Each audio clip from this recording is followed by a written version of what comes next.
Because of the pandemic, Detroit is now facing an even larger financial strain. Absolutely. As of tonight, the city and its top leaders are bracing for a $410 million budget shortfall, which is $62 million more than anticipated just a few months ago. 7 Action News reporter Brian Abel talked with Detroit's chief financial advisor about how they plan to overcome and what's at stake if they don't. Brian?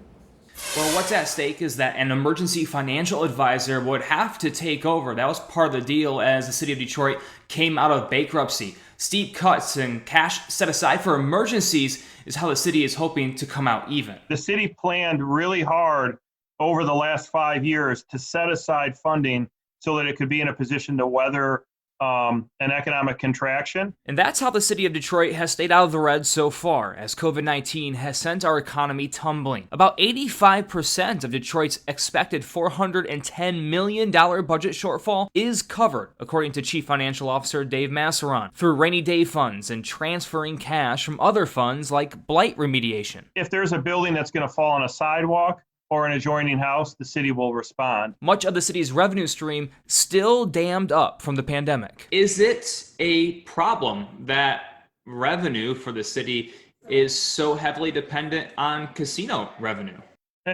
This is the reality that the city faces when it came out of bankruptcy. Our revenues were largely dependent on 2 areas, income tax and gaming.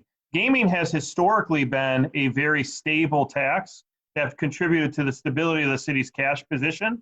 It's just that a pandemic creates a risk to gaming that is not one that was foreseen. And the city is hoping that if there is a second wave, that it could see some financial assistance from the federal government and some more adjustments and cuts they are expected, including roughly 2,000 city employees remaining on reduced work or furlough.